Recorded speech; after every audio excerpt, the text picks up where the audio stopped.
Hello everyone, let's talk about Kane's 12 observations today. So first observation, a prolonged aggravation and the final decline of the patient. इसको हम killers aggravation भी बोलते हैं। अभी हम लोग अगर ये ग्राफ में देखेंगे तो ऊपर जो साइड है वो पूरा पॉजिटिव है, मतलब एम्बलरेशन है, और नीचे सारा निगेटिव है, मतलब एग्रेवेशन है।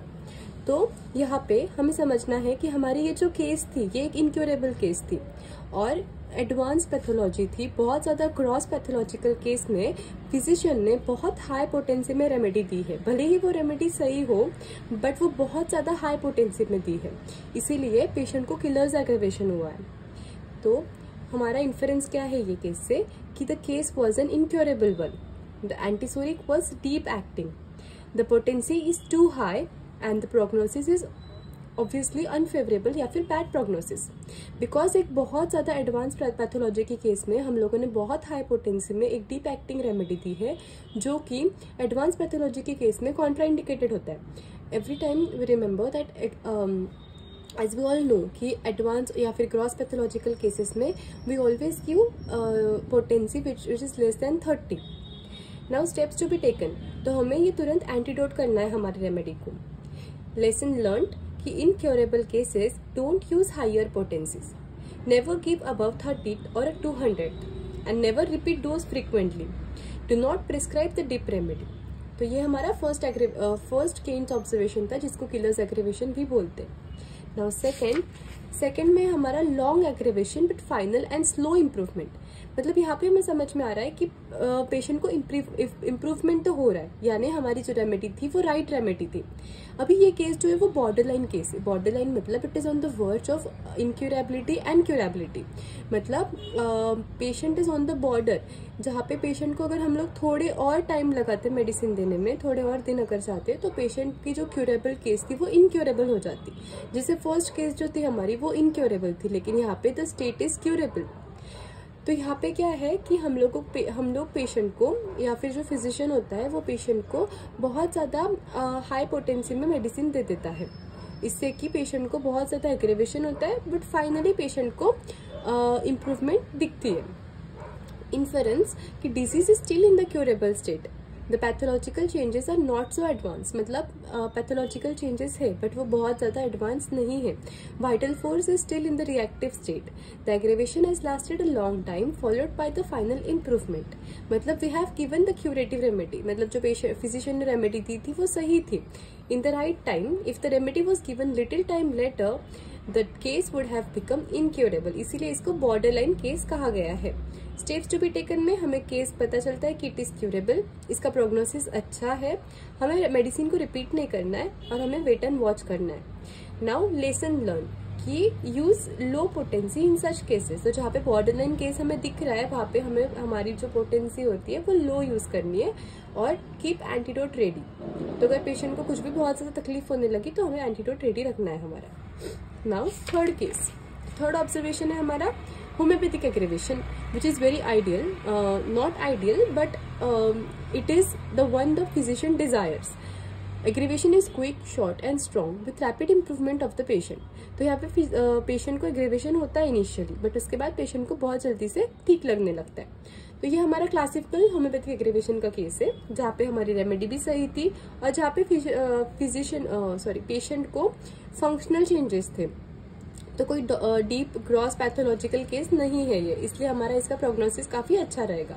सो इन्फरेंस में हम लोग देखते हैं कि it is a classical homoeopathic aggravation, remedy is correct, there is no structural change, the prognosis is very good and the improvement of the patient will be long lasting. The steps taken में case is in the good condition, so wait and watch and stop repetition of the medicine. Lesson learned, this aggravation is the one that brings long lasting improvement. In acute cases, aggravation is seen in the first few hours and in the chronic cases during the first few days. Fourth observation हमारा ideal cure है। तो यहाँ पे patient को कोई aggravation ही नहीं रहेगा और तुरंत पेशेंट को रिकवरी हो जाएगी। तो यहाँ पे हम लोगों ने एक प्रॉपर मेडिसिन दी है, राइट टाइम पर दी है और हमारी जो मेडिसिन है उसने प्रॉपर ससेप्टिबिलिटी हमारे पेशेंट की सेटिस्फाई की है, इसीलिए उसको कोई एग्रेवेशन भी नहीं हुआ and everything is on the positive side और पेशेंट को तुरंत रिकवरी मिल गई। तो इसके इन्फरेंसेस क्या होंगे कि रेमेडी और पोटेंसी हमारी exactly fitting to the case थी। Disease is not organic and of no great depth, तो हमारी फंक्शनल डिजीज थी। Then step to be taken में है, do not disturb the action of the medicine. Lesson learned, it is the highest order of cure in the acute conditions. Yet the physician is more satisfied if the beginning of the prescribing he notices a slight aggravation of symptoms. Fifth observation, the amelioration comes first and the aggravation comes afterwards. तो पहले patient को हमारे medicine के बाद ठीक लगने लगता है और उसके बाद ही गेट्स एग्रेवेटेड. तो ये केस है पैलिएशन का केस. यहाँ पे इन्फेरेंसेस है कि जो रेमेडी थी वो गलत थी. एक तो फिर जो रेमेडी हमने दी वो काफी सुपरफिशियल थी और हमें डीप एक्टिंग मेडिसिन की जरूरत थी ये केस में. तो it only acted as a palliative. The remedy was an error, either it was superficial remedy और could act only as palliative. It wasn't constitutional remedy. मतलब ये हमारे केस में कॉन्स्टिट्यूशनल रेमेडी की जरूरत थी या फिर डीप एक्टिंग रेमेडी की जरूरत थी, बट हमने सुपरफिशियल रेमेडी दी और इसीलिए सिर्फ पैलिएशन हुआ है. और the patient is incurable and the remedy was acting as palliative. Prognosis इसका अनफेवरेबल है क्योंकि एग्रीवेशन के बाद तुरंत हमारा पेशेंट जो है वो एम्बुलेशन के बाद एग्रीवेशन में जा रहा है. तो ये इसका प्रोग्नोसिस सही नहीं है. स्टेप टू बी टेकन में हम लोग वो केस को फिर से लेंगे, टोटलिटी ऑफ सिम्टम्स फॉर्म करेंगे और ऐसी रेमेडी सिलेक्ट करेंगे जो उसके कैरेक्टरिस्टिक सिम्टम्स को, PQRS सिम्टम्स को कवर करती हो. Lesson learned, in the chronic case if ambulation comes first physician suspects the case and retakes the case. तो क्रॉनिक केस में तुरंत एम्बुलेशन मिल रहा है मतलब फिजिशियन वहां पे सस्पेक्ट करेगा कि शायद कुछ तो गलत है क्योंकि इतना जल्दी एम्बुलेशन नहीं मिलना चाहिए क्रॉनिक केस में. Sixth observation, too short relief of symptoms. तो ये हमारा ऑब्स्टेकल टू क्योर वाला केस है. इसमें जो पेशेंट है उसकी तरफ से कुछ तो गलती हुई है जिसके वजह से हमारी जो मेडिसिन की एक्शन है वो अच्छे से नहीं हो रही है और पेशेंट को बहुत ज्यादा रिलीफ नहीं मिल रहा है सिम्टम में. इन्फरेंसेस क्या है कि has the patient done something wrong to spoil the action of the medicine. तो उसमें क्या क्या कंडीशंस हो सकते हैं. Has he been on a drink, उसने अल्कोहल वगैरह लिया है, या फिर has he handled some chemicals like ammonia. Has he been smoking. तो ये सारे कंडीशंस हो सकते हैं जिसके वजह से हमारी जो मेडिसिन की एक्शन है वो डिस्टर्ब हो और पेशेंट को रिलीफ ना मिले. अभी इन्होंने बोला है कि एक्यूट केसेस में because of high grade inflammatory condition भी पेशेंट को रिलीफ ऑफ सिम्टम्स जो होता है वो काफी शॉर्ट ड्यूरेशन के लिए हो सकता है. बट क्रॉनिक केसेस में जो पैथोलॉजिकली एडवांस केसेस होते हैं उसमें भी हमें ये ऑब्स्टेकल टू क्योर मिलता है. प्रोग्नोसिस इसका बैड है क्योंकि पेशेंट इज गेटिंग एग्रेवेटेड, उसको रिलीफ ऑफ सिम्टम्स बहुत कम टाइम के लिए. स्टेप टू बी टेकन में एक्यूट केसेस में रिपीटेशन करेंगे हम लोग या फिर कोई और सिमिलिमम सिलेक्ट करेंगे और क्रॉनिक केसेस में हम लोग वापस से केस को रीटेक करेंगे और फिर एक प्रॉपर सिमिलिमम सिलेक्ट करेंगे पेशेंट को एडमिनिस्टर करें.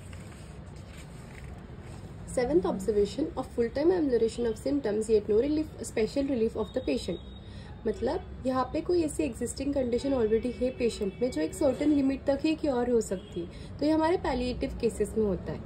तो यहाँ पे फॉर एग्जांपल किसी पेशेंट को सिर्फ एक ही किडनी है तो हम ज़्यादा से ज़्यादा वो पेशेंट को पैलिएट कर सकते हैं, उसको पूरी तरीके से क्योर नहीं कर सकते. इसीलिए ये जो हमारे केसेस होते हैं इसका प्रोग्नोसिस बैड होता है. नाउ इन्फरेंस कि द प्रेजेंस ऑफ लैटेंट और existing organic conditions in the patient which prevent improvement beyond a certain limit, it is suitable palliation for homeopathic remedies. तो ये सुटेबल केसेस होते हैं जहाँ पे हम लोग पैलिएटिव मेडिसिन दे सकते हैं पेशेंट को. It is example patient with one kidney, hence the patient is curable to certain extent only. इसका प्रोग्नोसिस बैड है because the patient is only curable to a certain extent. हम लोग उसको कभी पूरी तरीके से ठीक कर ही नहीं पाएंगे. Steps to be taken, it is used in palliative cases. The patient is not cured and will never be cured. Lesson learned, cure is not possible, hence palliation is the only solution. Eighth observation, some patients prove every remedy देंगे. तो ये हमारा idiosyncrasy denote करता है. इसमें patient जो होता है वो बहुत ओवर सेंसिटिव होता है and they are very hysterical. तो इसीलिए ये पेशेंट्स में हम लोग बहुत ज्यादा हाई पोटेंसी में अगर मेडिसिन देंगे तो उन्हें एग्रेवेशन ही होगा. इसीलिए ये केसेस में हम लोगों को वो पेशेंट्स को बहुत कम पोटेंसी में मेडिसिन एडमिनिस्टर करना होता है. Inference, the patient is hysterical, overwrought and oversensitive to many things. इन्हीं को हम लोग इडियोसिंक्रेटिक पेशेंट्स बोलते हैं. When they receive high potency they prove the medicine. These patients are often incurable. मतलब यहाँ पे अगर हम लोगों ने पेशेंट को बहुत हाई पोटेंसी में मेडिसिन दे दी, भले ही वो उनकी कॉन्स्टिट्यूशनल ही क्यों ना हो, तो वो हाई पोटेंसी की वजह से हमेशा वो मेडिसिन की प्रूविंग हो जाती है ये लोगों में, मतलब उनके सिम्टम्स तो ठीक नहीं होते बट मेडिसिन के सिम्टम्स पेशेंट में दिखने लग जाते हैं, तो ये हमें नहीं चाहिए। This patients are often incurable और इनका प्रोग्नोसिस बैड होता है। ऑलवेज गिव 30 और 200 potency in the acute cases and ज्यादा से ज्यादा 500 potency in the chronic cases. Never give higher potency. तो ये कॉन्ट्रा इंडिकेशन है हमारा हाई पोटेंसी देने के लिए, जो इडियोसिंक्रेटिक पर्संस होते हैं उनमें। Lesson learned, this patient are often incurable, they are born with this sensitivity and they will die with it. मतलब ये लोग बाय बर्थ ही इतने सेंसिटिव होते हैं और वो पूरे लाइफ टाइम अपना वो सेंसिटिविटी हमेशा ही उनके साथ रहती है। 9th observation is action of medicine upon provers. मतलब ये हमारा ड्रग प्रूविंग वाला है। तो इसमें healthy provers are always benefited by proving. The constitutional symptoms of the provers are observed and noted. जो टिपिकली हम लोग ड्रग प्रूविंग के केसेस में डॉक्टर हैनेमन ने किया है और जितने भी सारे स्टॉलवर्ड्स ने किए, ये सारे जो ऑब्जर्वेशन है ये अंडर 9th ऑब्जर्वेशन आते हैं ड्रग प्रूविंग के अंदर। Any change in the symptoms should be noted. तो एक मेडिसिन देने के बाद जब हम लोग ड्रग प्रूविंग करते हैं वो हम लोग पेशेंट के सारे सिम्टम्स नोट डाउन करते हैं। 10th observation, new symptoms appear after the remedy. तो इन्फरेंस क्या हो सकता है इसमें, मतलब ये केस कैसी है कि यहाँ पे हम लोगों ने पेशेंट को कोई मेडिसिन दी और उसके जो ओरिजिनल सिम्टम्स थे वो तो कम नहीं हुए बल्कि उसको नए सिम्टम्स आने लगे। तो ये जो कंडीशन है ये मेडिसिनल एग्रेवेशन का केस है। जो न्यू सिम्टम्स है वो हमारे मेडिसिन के सिम्टम्स दिखने लगेंगे पेशेंट को। क्यों? क्योंकि हमारी जो मेडिसिन थी वो गलत मेडिसिन थी और वो भी हमने पेशेंट को हाई पोटेंसी में दी। तो inference, new symptoms after the remedy generally proves to be unfavorable. The more the new symptoms the more doubtful the prescription. तो यहाँ पे स्टेप्स टू बी टेकन में कि it is a medicinal aggravation, medicine should be antidoted immediately. Let the symptoms, जो नए symptoms है, let them pass away and then select a new similimum. तो यहाँ पे हमारा लेसन लर्न क्या हुआ कि disease is curable but the medicine selected is wrong, so wait for the new symptoms to pass away and then select a new similimum. तो इससे हमें समझता है कि हमारा जो 10th ऑब्जर्वेशन है ये मेडिसिनल एग्रेवेशन का केस था। 11th ऑब्जर्वेशन इसमें है when old symptoms are observed to reappear. मतलब ये हमारा टिपिकल जो Hering's law of direction of cure है इसको ये फॉलो कर रहा है, तो इट इज द बेस्ट। तो यहाँ पे हम लोग ये ग्राफ को डायग्राम को समझते हैं कि सबसे पहले पेशेंट को ए सिम्टम था, देन बी था और फिर सी सिम्टम था और उसके बाद फिर हम लोगों ने पेशेंट को एक मेडिसिन एडमिनिस्टर की जिससे पेशेंट को अम्लरेशन होने लगा, मतलब पेशेंट स्टार्टेड फीलिंग बेटर और उसका जो सी सिम्टम था वो फिर से सरफेस पे आने लगा। उसके बाद वो सिम्टम ठीक हुआ। अब उसको जो बी सिम्टम था, मतलब सी के पहले जो था वो वापस से दिखने लगा, फिर वो सिम्टम भी ठीक हुआ और फाइनली जब उसको जो फर्स्ट सिम्टम था, वेरी फर्स्ट सिम्टम, वो भी अपीयर हुआ और वो भी ठीक हो गया। तो this is the Hering's law of direction of cure. For more information you can also see our video on Hering's law. Inference, medicine is correct, disease भी क्योरेबल है हमारा और जो हमारे जो सिम्टम्स है they are following the reverse order of appearance which is the Hering's law of direction of cure. The patient is on the road of recovery and the prognosis is very good. Now steps to be taken. तो जो हमारी remedy है it should be left alone to complete its action. हमें यहाँ पे कुछ नहीं करना है, ना रिपीट करना है ना कुछ करना है, बिकॉज हमारी रेमेडी परफेक्ट है। Repeat only when the progress stops. Lesson learned में appearance of old symptoms is a good indication. It is Hering's law of direction of cure and it is going to bring a classical cure. So this is very nice. 12th observation. Symptoms take the wrong direction. इसमें patient में suppression देखने को मिलेगा। For example patient को eczema या skin eruptions थे और हमने उसको इरप्शन के लिए कोई मेडिसिन दी या उसने ऊपर से कोई लोकल एप्लीकेशन लगाया वो इरप्शंस के लिए और उसके बाद वो इरप्शंस ठीक हो गए तुरंत, बट पेशेंट को हार्ट कंप्लेंट्स आ गए या लंग कंप्लेंट्स आ गए। तो इससे हमें क्या समझता है कि जो सरफेस की कंप्लेंट थी वो अंदर गई बॉडी के, मतलब जो मोर इम्पोर्टेंट ऑर्गन थे वो अफेक्ट हुए और लेस इम्पोर्टेंट ऑर्गन से डिजीज मोर इम्पोर्टेंट ऑर्गन के टूवर्ड्स गई। इसीलिए हम लोग बोल रहे हैं कि symptoms are taking the wrong direction. तो इसमें क्या होता है कि इन्फेरेंस में not a good condition, similimum जो हमने दिया वो इनकरेक्ट था और जो सिम्टम्स थे वो Hering's law of direction of cure को फॉलो ही नहीं कर रहे, उल्टा अलग डायरेक्शन में जा रहे हैं। They are taking the opposite direction. इसका प्रोग्नोसिस बहुत खराब होता है क्योंकि it causes suppression of the disease. यहाँ पे एग्जाम्पल दिया है कि a medicine prescribe for rheumatism of knees provides instant relief but at the cost of distress to the internal organs like heart. It is suppressing the case. मतलब रिमेटिज्म ठीक तो हो गया लेकिन तुरंत उसके हार्ट अफेक्ट हो गए, उसका हार्ट अफेक्ट हो गया. मतलब क्या हुआ कि हमारी जो डिजीज थी वो ट्रैवल हुई from less important organ to more important organ.